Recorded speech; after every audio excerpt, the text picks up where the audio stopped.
Hello and welcome to this first of two talks on Aldous Huxley's novel Brave New World, which was published in 1932. You can see that Huxley lived from 1894 to 1963, but that year 1932 is interesting because the Second World War is still quite a few years away. So it's not as if he had lived through the experience of seeing what fascist Germany looked like, and therefore was, concerned about the state of governmental control in societies and so forth. But he had seen the Bolshevik Revolution in the Soviet Union. He knew what that kind of communist world was like. But he's taking quite a different tack in this novel. He's not looking at societies that are controlled from the top down and therefore are oppressive. He's interested in the very essence of human nature and the way in which it can invite its own oppression. It can be so distracted by modernity, by technological progress, that people fail to even notice the way in which their lives are being ordered for them. I'd like to draw your attention to a very handy website called Miranda, named after the character in Shakespeare's play The Tempest, who actually utters the phrase Brave New World, which is where Huxley got the title. But this is a hypertext of Huxley's novel. It's a whole set of links that discuss the sociology, ideas behind the novel, historical context, philosophical points of view. There are all kinds of things that this website will lead you to, and they quite wisely put on their homepage a warning saying, all these links are of varying quality, use your judgment. So just because this site leads you to it doesn't necessarily mean that it's guaranteed to be of the highest academic quality, but it's mostly very good stuff. Okay. Here's an overview of the novel from two perspectives. On the left, we get a kind of network of the characters' relationships. On the right, we see a diagram of the hierarchy of the way this society is organized. And that organization is genetically built in from birth. We have the alphas at the top, we have the epsilons at the bottom, and the idea is that everyone is suited to their position. Okay, so that nobody's being expected to do a job that they are incapable of, and the idea is everyone likes it this way. Okay, so look at the gammas right in the middle. They are semi-skilled workers, low-risk professionals, or experts at repetitive tasks. The alphas at the top, they're the people who run the show. The epsilons at the bottom do the most menial of undesirable tasks, like working in the sewers and so forth. On the left, you see an outline of some of the characters. Mustafa Mond, who is the world controller. Bernard Marx, who is our protagonist throughout the first half of the novel. He is an alpha plus character, although there are always questions hanging over him. He doesn't seem to exhibit all the qualities of a true alpha plus, and there's an element of doubt that he doesn't really fit into his position. There's John the Savage, who lives not in the New World at the beginning, but he lives on a reservation of savages in North America, and the idea is that he is brought into this Huxleyan world halfway through the novel, and he then becomes our new protagonist. I remember the first time reading this novel feeling a bit confused as to, like, what happened to Bernard? Well, there is a shift. Bernard's role as the person of our focal interest is then transferred to John the Savage. Okay, so that's a chart you can refer back to as you make your way through the novel. Let's talk about the title for a minute. It does come from Shakespeare's play The Tempest. It's in Act 5, and the person who says it is Miranda, who's the daughter of Prospero, who is the former Duke of Milan. Now, it's very interesting, the premise of the play The Tempest and the way it compares to what goes on in Huxley's novel. Prospero, at the start of the play, has entrusted his kingdom to his brother Antonio. So look at that word. He's entrusted it. He has handed it over. And why has he done that? To free up his time so that he can study magic. Now, I think it's important that this process doesn't start with anyone taking over his kingdom. He hands it over willingly so that he can engage in his hobby, which he finds entertaining. And the more he gets involved in magic, the more and more he withdraws into his studies, leaving the management of his state to his brother Antonio. And of course, what happens eventually, then it is forcibly taken over. With the help of Alonso and Sebastian, who are inveterate enemies of Prospero, they usurp the dukedom, and Prospero and his baby daughter Miranda are put to sea in a rotten boat. The idea that we're just getting rid of them. So I think that sequence is important. This is not just a forcible takeover. It was this idea that because he wanted to engage in magic, he basically lost track of his kingdom. Okay. The metaphor then for Brave New World is that these people are not simply being forcibly controlled. They're kind of handing over that authority quite willingly because they have other things that entertain them, that take their eye off the fact of they're no longer running the show. So Prospero and Miranda end up on this distant island, which was once ruled by the witch Sycorax, but is now inhabited only by her son Caliban and Ariel, a spirit. And Caliban and Ariel are kind of the two furthermost points of human nature, kind of metaphorically speaking. Ariel, as his name suggests, is a spirit, quite ethereal. These are our higher aspirations. And you can see Caliban on the right there, who's a gross and bestial creature. He's filled with our kind of appetites and our lower impulses. When Aldous Huxley chose the phrase as the title of his 1932 novel, about a future in which society is carefully organized and monitored, he's echoing the idea that what might appear to be wondrous, that is, this is a brave new world, it's amazing, it's startling, might in fact be evil. And that word brave is deliberately open-ended. What a brave new world.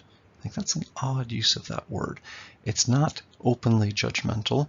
And again, this gets back to this idea that are the people in Brave New World oppressed, or are they perfectly happy with it all? I think Huxley is afraid that they are perfectly happy. So Miranda's actual line, she says, "Oh, wonder, how many goodly creatures are there here? How beauteous mankind is! Oh, brave new world that has such people in it. 'Tis new to thee," says Prospero. And this world is new to us now, and we are probably looking at it thinking, these are amazing people. Are we pleased with the fact that they're so happy and content, or are we disturbed by it? So this book is often contrasted with Orwell's book, 1984, and there's a brilliant book which makes the case for the key distinctions between these two dystopian novels really well, and that's this book called Amusing Ourselves to Death by Neil Postman. Public Discourse in the Age of Show Business. And you can see that version of the cover shows a man with just a TV for a head. You get the idea where this is going, that TV is our current distraction, or the internet. That book was written before the internet had taken over. But what Postman says is what Orwell feared in 1984 was those people who would ban books, actually take books away from us. What Huxley feared was that there would be no reason to ban a book, for there would be no one who wanted to read one. Orwell feared those who would deprive us of information. Huxley feared those who would give us so much information that we would be reduced to passivity and egotism. Now, it's amazing that he wrote that before we had access to the internet morning, noon, and night, where you can get all the information you want about anything. And what's the result of all that accessed information? Nobody wants any information. We're not actually out there educating ourselves necessarily. So whereas Orwell feared that the truth would be concealed from us by the government, keep this secret like it's a conspiracy, Huxley feared, no, the truth would just simply be drowned out in a sea of Kardashians, in a sea of irrelevance. Okay? Orwell feared we would become a captive culture, held prisoner. Huxley feared, no, we would just become a trivial culture, preoccupied with some equivalent of the feelies. That's what the movies are called in Brave New World, because you're wired in so that you can feel sensations at the cinema. I'm sure that's coming.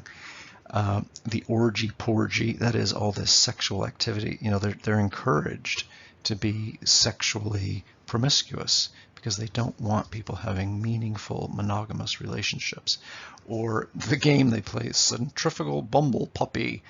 I don't think anyone's too clear what the rules are to that game, but it keeps everybody entertained. As Huxley remarked in Brave New World Revisited, which is a brilliant book, a kind of reflection on all these ideas that Huxley wrote after he wrote Brave New World, he says the civil libertarians and rationalists who are always alert in order to oppose tyranny, they're always watching the government to see, are they going to seize power over us in some way, take away our democracy? What they fail to notice is the people. They didn't take into account man's almost infinite appetite for distractions. Guys, 1932 the novel was written, and it's already onto this dynamic. Whereas now, distractions, we're like just constantly distracted by this. He probably wouldn't have been terribly surprised to know this was coming. So in the novel 1984, people are controlled because pain is actually inflicted upon them. They are actually tortured to keep them under control. Now in Brave New World, they're controlled by pleasure. And they've got soma. We'll talk more about that in a bit. In short, Orwell feared that what we fear will ruin us. Huxley feared that our desire will ruin us. So it's such a fundamental opposition. So Postman's book is well worth looking at in this context. So let's talk about some of the characters. Bernard Marx, who, as I say, is technically an alpha plus psychologist. At the top right there, you'll see the film version from a couple of decades ago. I think it was a TV version. The guy in the middle there is the actor who plays Bernard in the more recent HBO version.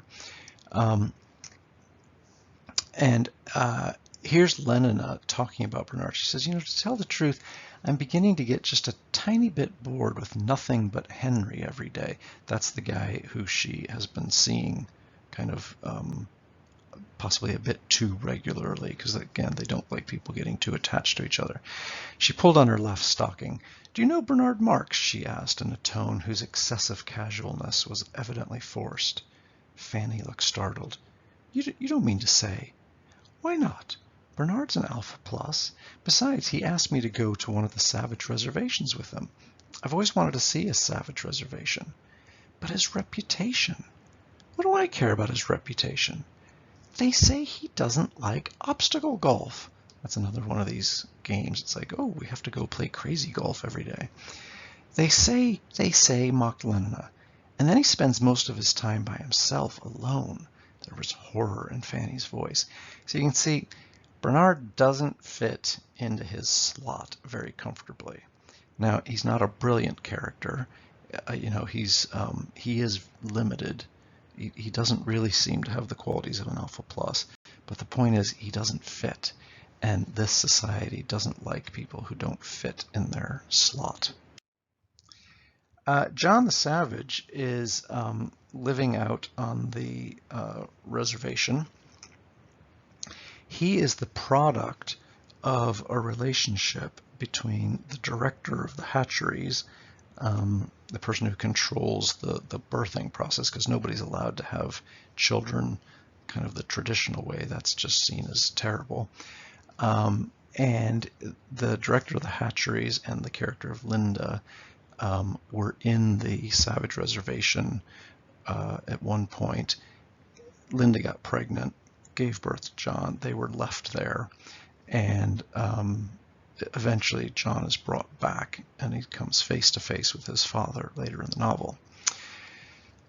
So keep an eye on John, the way he moves from being on the very fringes of this society to being center stage. That's one of the narrative pushes that drive this novel forward.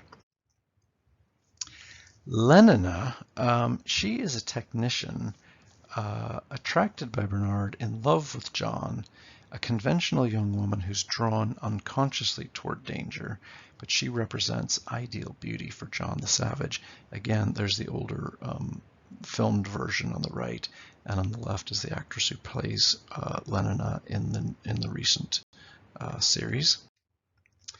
Mustafa Mond, who in the older version was played by Leonard Nimoy of Star Trek fame, and this woman plays, they make Mustafa a female character in the recent version. Mustafa is the world controller, intellectually and politically powerful. He, now she, in this recent version, offers a historical view of the brave new world at the beginning of the novel. We'll come back to why that's important to have a historical view. And later debates John and Helmholtz on society's values. Mond sentences Bernard and Helmholtz to be banished to the Falkland Islands and determines that John the Savage must stay in London. So the all-being controller of everything, basically. But Mustafa Mond has access to ideas about history, literature. Mustafa knows about Shakespeare, for example, and the rest of the people don't. Because history is kept at bay. History is seen as a bad thing. Because if you think about it, if people understood history, they would then understand that society changes, and that the way society is at the minute is not permanent, it is not definite, it's not the way it has to be. So history is a destabilizing force. Very interesting idea that comes up several times in the novel. Linda, this is played by Demi Moore in the more recent version. She is a beta-minus woman who accompanied the director, as we said, on a date to the Savage Reservation years ago, accidentally got separated from him, later gave birth to her child John. She was so embarrassed at becoming pregnant and giving birth that she didn't try to leave the reservation and spent 20 years there. So in other words, she has that new world mentality that to give birth the old-fashioned way is just a no-no. So her world state belief in promiscuous sex and drug taking make her and John outcasts in the reservation. Once she returns to the world state with Bernard's help, because Bernard does take Lenina out there and then brings them back, she drugs herself into a permanent soma stupor and eventually dies. So the fact is, there are few remaining Savage reservations in the novel that haven't been in some way integrated into the world state. So this one is interesting because it's outside the parameters of everything we see in the new world. So this is a different kind of critical perspective on that. So when Bernard and Lenina, who are a couple of hatchery employees, travel on vacation to one of these reservations in New Mexico, their Siddhartha-like encounter with age, disease, and death ends in a remarkable discovery. In other words, they've not seen age, disease, and death because that's all so closely managed, and this just looks like savagery to them. One member of their civilization, left behind 20 years before, has born a son. This is Linda. Bernard and Lenina take this woman, Linda, and her grown son back to London. Savage John, as he's dubbed, has heard the glories of the other place from his mother all his life, and he is at first entranced. "Oh, wonder," he says, with the same naive irony as Shakespeare's Miranda. "How many goodly creatures are there here, how beauteous mankind is. Oh, brave new world that has such people in it." But when his mother, whose natural aging has made her too grotesque for her own society. They can't believe that she's just grown old, and that just doesn't happen in this world. She then passes away in her soma-induced delusions, and John then revolts. He retreats to a solitary haven. He's soon found out. In a blaze of torture and disgust, he and his ideals collapse in freakish self-destruction. Lenina, who despite all her conditioning can dimly feel a yearning for the other, greater world that John tried to show her, is destroyed with him. It would seem to be the death of hope as well, but hope was never truly living in the world state, where the births are as devoid of potential as the lives are of significance, because the births are just produced on a assembly line, and these people's destinies are all mapped out. They're not going to want to get onto any different path. And where then lies the significance of their lives? That's the question. So that little description, which I think is really well done, comes from an article by Katrine Kuiper. You can see the reference down on the right. It's worth looking up in a journal called The New Atlantis. I'm going to quote from that a couple of times here.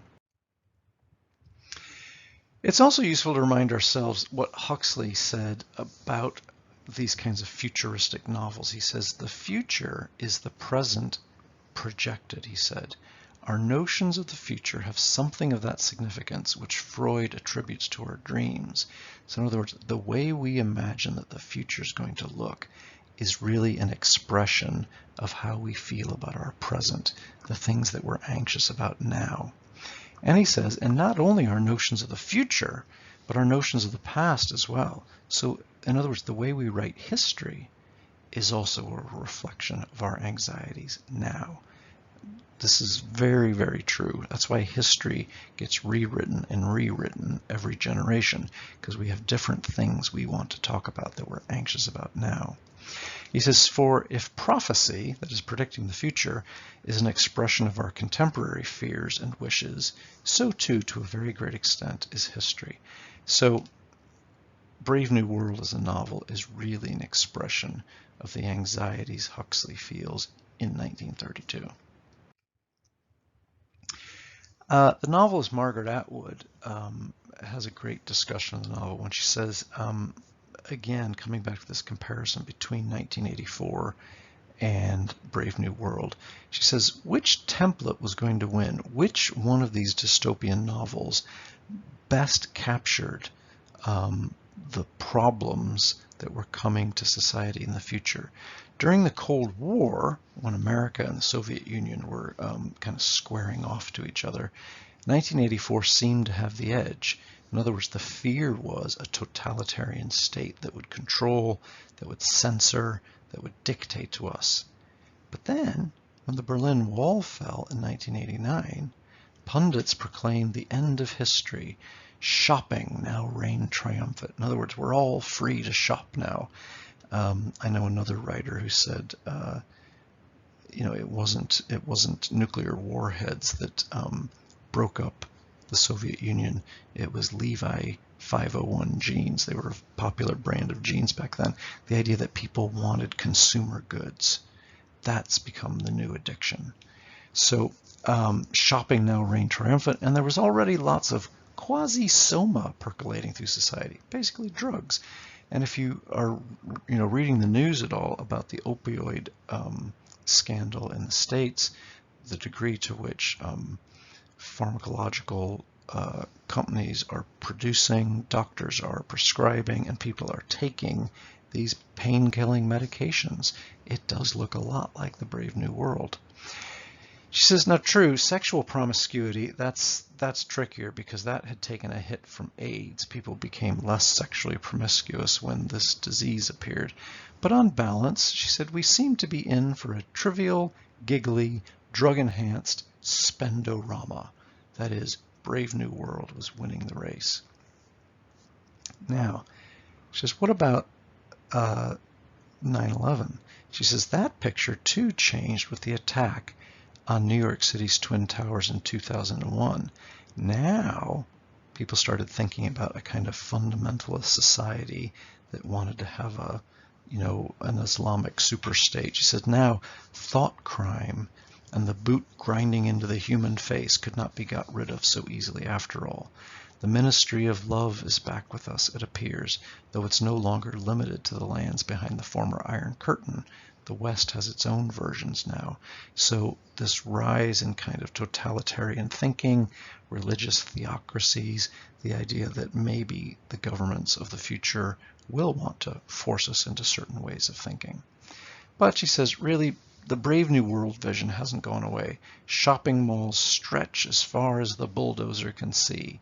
On the wilder fringes of the genetic engineering community, there are true believers prattling of the gen rich and the gen poor. That is, this idea that maybe we are just genetically predetermined. And of course, people talk more and more about the idea of dialing up genetic babies with exactly the characteristics they want. And these could turn out to be Huxley's alphas and epsilons, busily engaging in schemes for genetic enhancement and, to go Brave New World one better, possibly even immortality.